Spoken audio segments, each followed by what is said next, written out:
Combate, a trincheira do contribuinte. Menos impostos, mais empregos.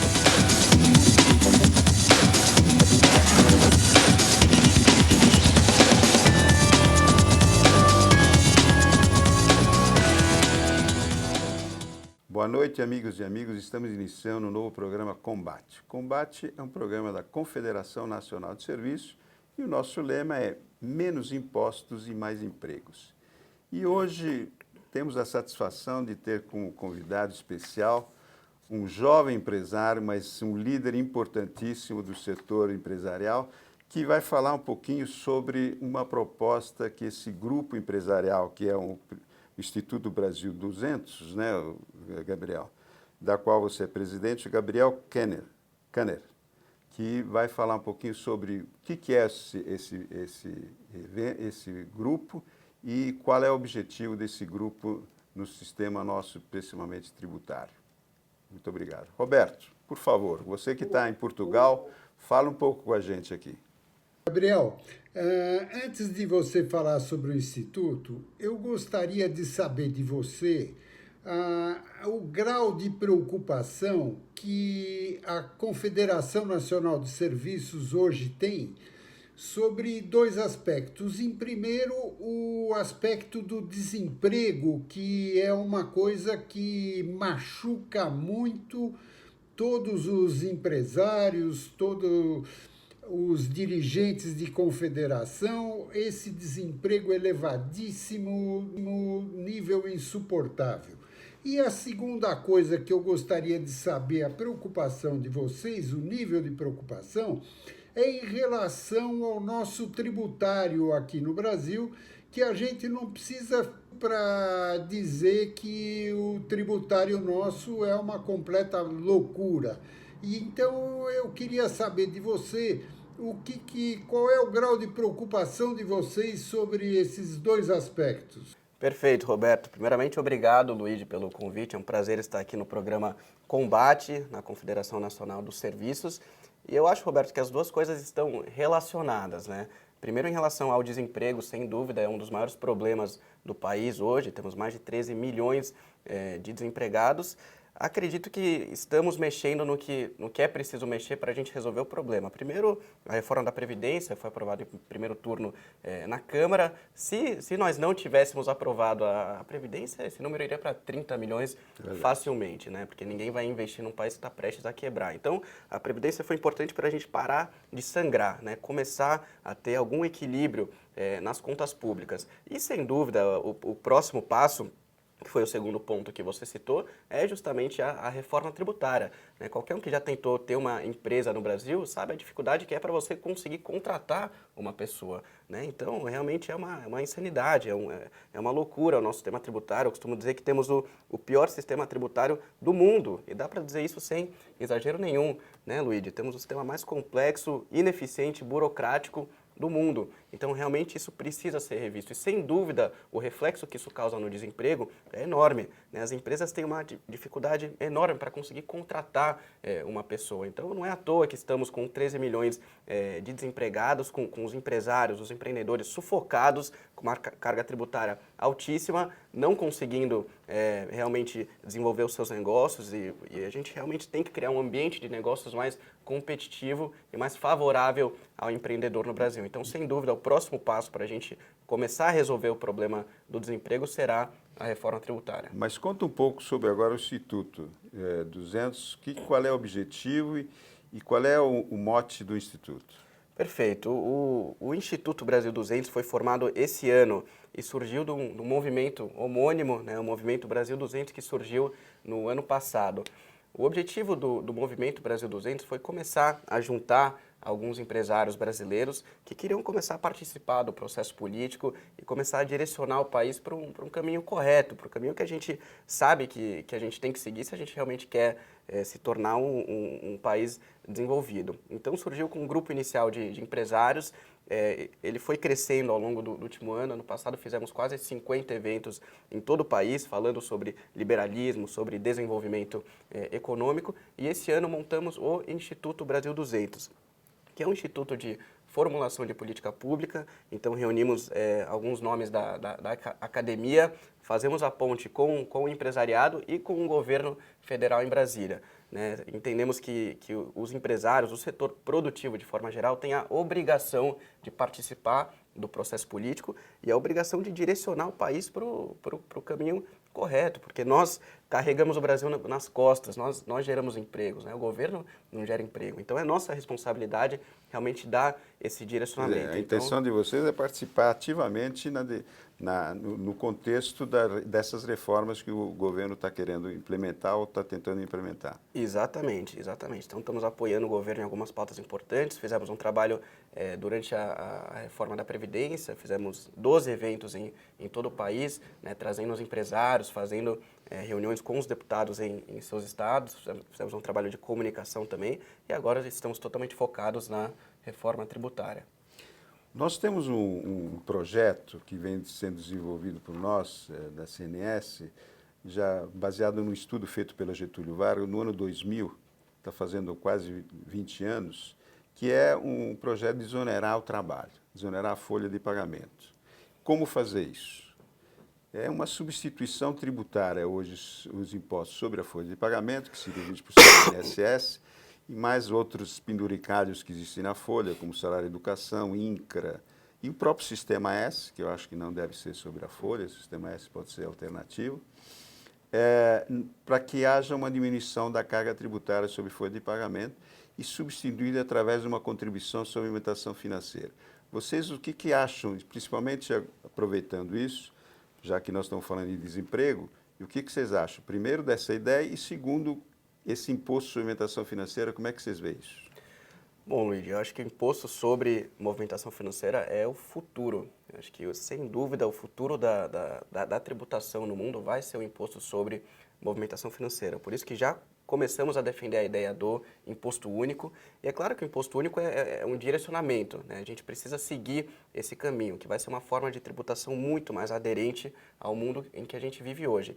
E, sem dúvida, acredito que o primeiro passo seria exatamente a desoneração da folha, né? Algo que daria para fazer logo de cara, traria uma simplificação enorme para os empresários e para os trabalhadores e seria uma forma de já implementar esse método de arrecadação sobre movimentação financeira.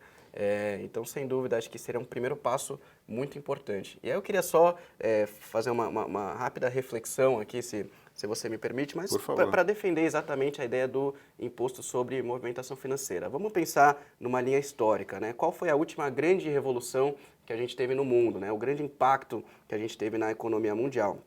Foi a Revolução Industrial, né? O último grande acontecimento que realmente mudou a economia do mundo. E a Revolução Industrial trouxe à tona um grande debate tributário e foi daí que surgiu exatamente o conceito do IVA, né? O Imposto sobre Valor Agregado. Então, com a Revolução Industrial, a gente começou a ter grandes concentrações de produção, de distribuição, de comercialização. Então, o conceito foi, bom, a gente tem que tributar, então, o valor agregado que vai ser gerado nesse produto, né? O preço final desse produto. E aí o IVA começou a ser discutido na década de 20, 30 e acabou sendo implementado na década de 60, primeiro no Brasil, né, com Roberto Campos, e depois ao redor do mundo foi implementado. Então o IVA fazia muito sentido para um processo inicial de industrialização. Agora vamos avançar 100 anos, né? Estamos em 2019 hoje e estamos vivendo uma nova revolução, né, que é uma revolução digital, uma revolução tecnológica. Então, acho que a primeira pergunta que todo mundo tem que se fazer, né, ao pensar na reforma tributária é falar, bom, estamos vivendo uma revolução jamais vista antes na história, numa velocidade incrível, né? As coisas estão acontecendo de forma muito rápida. Então, será que não é prudente revermos alguns preceitos que a gente tem sobre a tributação? Será que a gente não tem que rever a nossa forma tradicional de enxergar a tributação? E acho que essa é a primeira pergunta, né? A partir do momento que você entende isso, você fala, bom, então a gente precisa realmente achar uma nova base tributária. Qual que é a base tributária mais ampla que a gente tem e mais universal nesse momento? É exatamente a movimentação financeira, né? A gente sempre esteve acostumado a tributar as movimentações físicas, né, dos produtos ou dos serviços. Mas o próprio conceito do que é físico está sendo desafiado. Numa era digital como a nossa, isso vai mudar. Inclusive com a criação agora das criptomoedas, e temos uma criptomoedas que se for implementada a Libra através do Facebook, vai ser um sistema monetário paralelo ao sistema monetário atual. Não vai ser uma coisa muito simples. Inclusive, a própria contribuição à suplementação financeira, acho que é o único imposto que pode alcançar a criptomoeda na hora que entra ou sai do sistema, porque o IVA não vai pegar isso. Exatamente, exatamente. Então a gente não pode imaginar em um mundo onde as transações são todas feitas em nuvens, né, em algum servidor, em algum lugar do mundo. E não se sabe aonde está sendo feito o serviço? Exatamente. A gente pensar em tributar uma cadeia produtiva linear, uma ideia de 100 anos atrás, é totalmente inviável na minha visão. E acho que esse é o nosso grande desafio, de fazer as pessoas perceberem que estamos passando por uma revolução e precisamos mudar a nossa base tributária. Então sou absolutamente a favor do imposto sobre transação financeira. Estou convicto de que essa será a forma de tributação do futuro e a proposta que vocês colocaram aqui de começar esse processo através da desoneração da folha, sem dúvida é o primeiro passo que tem que ser dado no Brasil. Agora, nós temos hoje, Gabriel, infelizmente, várias propostas no Congresso Nacional. Temos a PROPEC 45, temos um substituto do Luciano Bivar, nós temos a proposta do Raul no Senado e temos outras propostas, inclusive, que estão sendo implementadas através de divulgação, pelo menos pela imprensa. Como é que vocês estão vendo o embate das discussões logo depois da aprovada Previdência, que eu tenho quase certeza que nós vamos chegar no ponto correto? Como é que vocês estão vendo esse embate daqui para frente? Essa vai ser a grande discussão dos próximos meses, né? Então, temos duas propostas similares, né? A PEC 45 do API e a do Raul no Senado, que as duas propõem a criação de um IVA, né? De certa forma. E temos também a proposta do governo, que deve vir com algum imposto sobre movimentação financeira. E como você citou, a proposta do Bivar. E mais uma que nós iremos, né, apresentar via Senado com imposto sobre transação financeira. Eu costumo dizer, Luigi, que a proposta do IVA é uma boa proposta para o que a gente tem hoje, né? Então, ela pega o pior sistema tributário do mundo e melhora esse sistema para ver se para de pé. Mas isso não é o suficiente.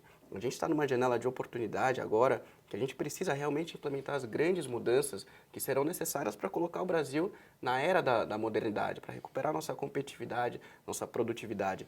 E o que me preocupa da proposta da PEC 45 especificamente é que ela prevê um período de 10 anos de transição, onde a gente vai conviver com os 5 impostos atuais que eles irão unificar, né, IPI, PIS, COFINS, ICMS e ISS, mais um imposto sobre bens e serviços que será criado. Então, durante 10 anos, iremos conviver com o pior sistema tributário do mundo e um sistema a mais. E irá travar a nossa economia durante 10 anos, travar nosso sistema tributário durante 10 anos. Né? Só voltando no que a gente falou sobre a revolução digital aqui, se hoje já é uma proposta obsoleta, né, que não contempla esses novos modelos de negócio que estão surgindo, a economia colaborativa, né, empresas de tecnologia, inclusive a França implementou semana passada um imposto sobre faturamento das empresas de tecnologia, Exatamente. porque eles não estavam sabendo como tributar Netflix, Google etc. e Facebook, Netflix. Exatamente. Então, me preocupa muito, né, implementarmos um sistema obsoleto hoje, né, em 2019, 2020, e travar a nossa economia durante 10 anos. Então, acho que esse vai ser o grande debate. E travar juridicamente, inclusive, porque tem coisas que nós até hoje ainda não decidimos, o nosso sistema tributário estão sendo questionados no Supremo toda hora, e na Justiça toda hora. Imagine com 2 sistemas paralelos, como vai ser isso. Inclusive, esse gestor aí, que foi criado por essa alternativa da PEC 45, como é que vai ser gerido isso, né? Quem é que vai comandar esse comitê gestor do processo? Exatamente, é a União, é o Estado, o município? Como é que vai ser dividido isso? E aí vai ser mais um braço, né, mais um braço do governo de fiscalização, né, uma agência reguladora, quer dizer, vai na contramão de tudo que a gente precisa, vai na contramão da diminuição da burocracia. E da participação do governo. Exatamente, exatamente. Então, realmente, eu não vejo sentido nessa proposta. Eu entendo porque as pessoas estão defendendo, porque realmente é muito difícil de você se desapegar de paradigmas que foram criadas, né? Tem pessoas que construíram suas carreiras com base nesses paradigmas tradicionais da tributação. Então, toda vez que chega uma nova ideia, né, uma ideia inovadora, as pessoas têm muita dificuldade de conseguir, né, dar um passo para trás e enxergar uma nova forma, né? Será que a gente pode mudar a forma de tributação? Então, esse vai ser o nosso grande desafio daqui para frente, realmente fazer as pessoas enxergarem que os tempos mudaram e a gente precisa de um novo sistema tributário no Brasil. Roberto, você... A gente tem um aspecto muito importante que você colocou na Revolução Industrial. Levou-se uma mudança para uma mudança de categoria, de visão de imposto, levou 30, 40 anos. Hoje, a gente nem pensar em 30, 40 anos, a área digital anda muito mais depressa, mas você vê a possibilidade da gente ter uma luz assim no fundo do túnel. Em 2 anos, 3 anos, a gente já está com alguma coisa implementada? Acredito que esse vai ser o nosso grande desafio, né? Por isso, contamos muito com o apoio da CNS. Você já tem feito um trabalho extraordinário nesse sentido, com estudos, apresentando dados técnicos para defender a proposta do imposto sobre transação financeira.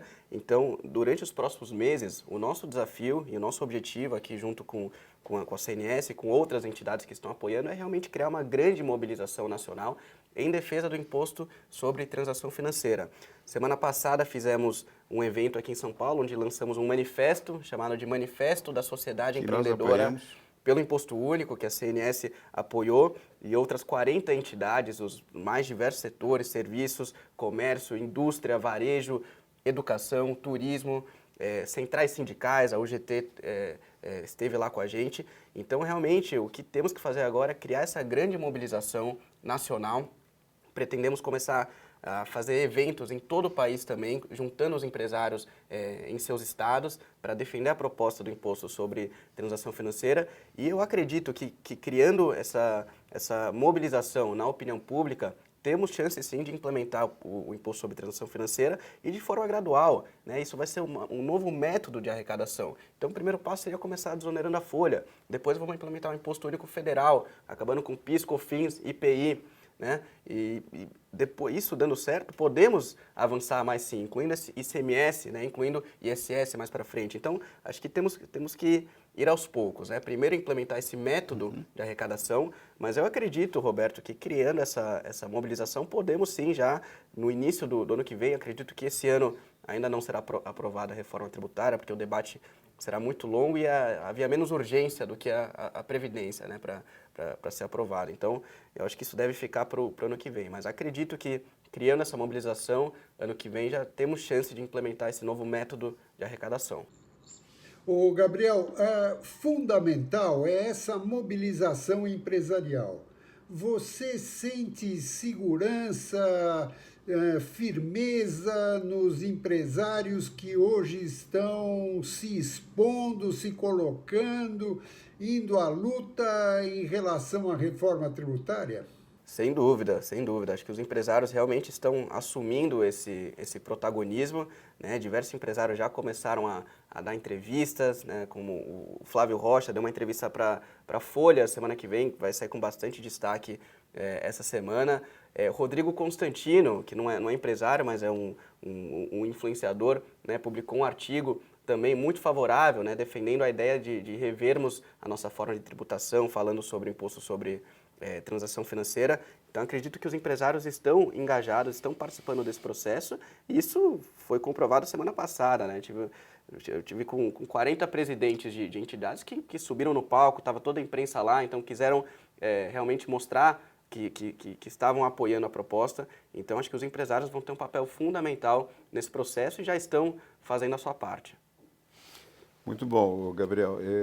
Eu acho que essa mobilização que o Roberto falou é importantíssima e nós precisamos chegar junto ao Congresso Nacional, porque, no fundo, quem vai decidir é o Congresso Nacional. Sim. E aí é que nós temos, eu acho que essa participação dos empresários junto ao congressista tem que ser importante e mobilizando esses setores. Como você falou, existe uma mudança de critérios hoje de tributação. A época da digitalização, a época da informatização, etc., faz com que haja uma mudança básica da onde é que tem que ser tributado, as empresas e como tem que ser tributadas. Você hoje não sabe onde a empresa está, nem sabe quem está prestando determinado serviço, aonde é fabricado o produto e como é que você vai chegar e controlar esse processo numa era digital como a nossa. Então, esse procedimento nós temos que mudar o conceito e eu acho que a movimentação financeira também concordo com você, que é primordial para que isso aconteça. Nós estamos lutando há mais de 20 anos para que esse processo seja implementado. Por isso, se a gente puder, eu sou um pouco mais otimista. Eu acho que essa reforma da desoneração da folha pode ser feita ainda esse ano.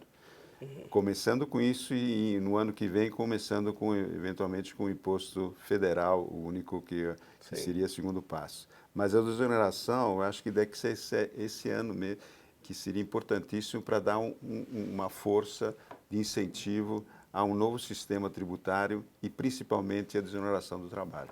Perfeito, perfeito. Vamos trabalhar para ser aprovada o quanto antes. Nós temos algumas informações para você que eu vou te entregar. Primeiro, seria o impacto da criação de um IVA de 25% sobre o setor de serviços. Isso aqui é um documento técnico que nós vamos distribuir para todos os congressistas para mostrar a inviabilidade do IVA hoje com uma alíquota de 25%, quais seriam os reflexos disso, não só para o setor de serviços, mas com todos os outros setores econômicos. Se o setor de serviço ou o setor de ponta tem que pagar a conta, não tem problema. Só que eu tenho que transferir depois para o meu tomador de serviço esse imposto que foi criado porque nós não temos cadeia de compensação. Principalmente o setor de serviço, nós somos o último da fila, então não tem o que compensar, né? Esse é outro problema.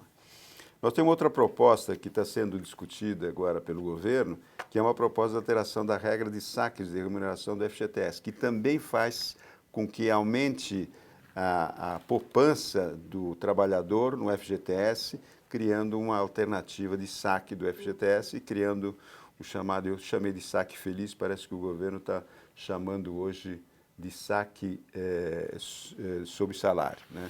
E essa proposta que está aqui, que já foi feita como membro do Conselho Curador do FGTS, fiz essa proposta 5 anos atrás e foi entregue para esses governos, inclusive para o atual governo, que está, se aproveitar dessas informações, seria ótimo para o setor como um todo, inclusive para o trabalhador. E também mostrar a importância, isso, Gabriel, a criação, isso no mundo inteiro, o setor de serviço está cada vez mais participando do PIB. Hoje no Brasil, mais de 70% do PIB é do setor de serviço. Mais de 70% do emprego é do setor de serviço. Então, a tendência mundial, tem casos nos Estados Unidos que é mais de 80%. Na Dinamarca, se não me falha a memória, é quase 98%. Quer dizer, é praticamente todo um país trabalhando no setor de serviço. Isso não é demérito contra a indústria, é que há uma mudança estrutural. Nós estamos cada vez mais a participação da indústria, hoje é uma indústria de serviços, não mais uma indústria que cria produtos, né? Antes de criar o produto, você tem que fazer todo o processo e o setor de serviço é que faz todo esse processo. E nós fizemos um estudo sobre agricultura, que hoje 40% já dos custos da agricultura é de serviços. Então, até na agricultura, que seria, vamos dizer, o último passo da participação do setor de serviço, é importante. Então, você desonerar a folha, você está desonerando o agricultor, você está desonerando, diminuindo os custos relativos dos preços dos produtos agrícolas. Sim. E da mesma forma, com o IVA, a agricultura seria penalizada, tremendamente impactada. Exatamente. Não só a agricultura, a construção civil, a educação, tudo isso seria transferido para o setor que hoje emprega. Então, nós vamos penalizar o setor que emprega? Essa é a grande pergunta que a gente tem que fazer e se isso é válido ou não com um imposto que é, como você falou, do século passado, não é mais desse século. Exatamente, exatamente. Acho que do começo do século passado, né? E o grande problema é que a gente não alargaria a base tributária, né? Então a gente vai continuar sobrecarregando quem produz, quem está na formalidade, né? E quem sonega vai continuar sonegando. Então a gente realmente precisa partir para um novo modelo. Um novo modelo. Bom, Gabriel, nós estamos chegando ao fim do programa. Queria que você desse as últimas palavras e incentivar o nosso telespectador para que participe dessa luta que a gente está fazendo em defesa do setor econômico como um todo e principalmente na dinâmica da evolução econômica no país. Perfeito. Obrigado, Luíde. Obrigado, Roberto. Agradeço a Confederação Nacional de Serviços. Acho que o papel de vocês vai ser fundamental nesse processo, justamente porque vocês serão talvez os maiores impactados, né? Os mais impactados com esse processo. E para você que está nos assistindo, eu quero deixar uma mensagem de participação, de engajamento. Eu não tenho dúvida que a reforma tributária vai ser a grande alavanca para colocar o Brasil na era da modernidade, para a gente voltar a gerar empregos, né, para deixar mais dinheiro no bolso do trabalhador. É isso que a gente vai fazer com a reforma tributária. Um sistema muito mais simples, muito mais justo para todo mundo, onde a gente vai combater a sonegação. Então, todo mundo vai passar a pagar e, por isso, todo mundo vai pagar menos, né? Isso vai deixar mais dinheiro no bolso do trabalhador e os próprios preços dos produtos irão cair, porque vai ser um imposto com uma alíquota muito menor, né? Então, o impacto positivo vai ser enorme em todos os setores da economia. Então, vamos trabalhar muito ao longo dos próximos meses para implementar essa proposta e eu tenho certeza que se a gente conseguir implementar isso no Brasil, o ganho será enorme para todo mundo. Então, vamos em frente e eu estou otimista, acredito que estamos no caminho certo. Gabriel, muito obrigado pela sua presença, pela sua mensagem. Obrigado, Luíde, pela sua participação e promover o nosso programa. E nós agradecemos também a você, nosso telespectador, que nós estamos encerrando o programa Combate de hoje e estaremos de volta aqui na próxima semana, nesse mesmo horário. Até logo, obrigado. Combate, a trincheira do contribuinte. Menos impostos, mais empregos.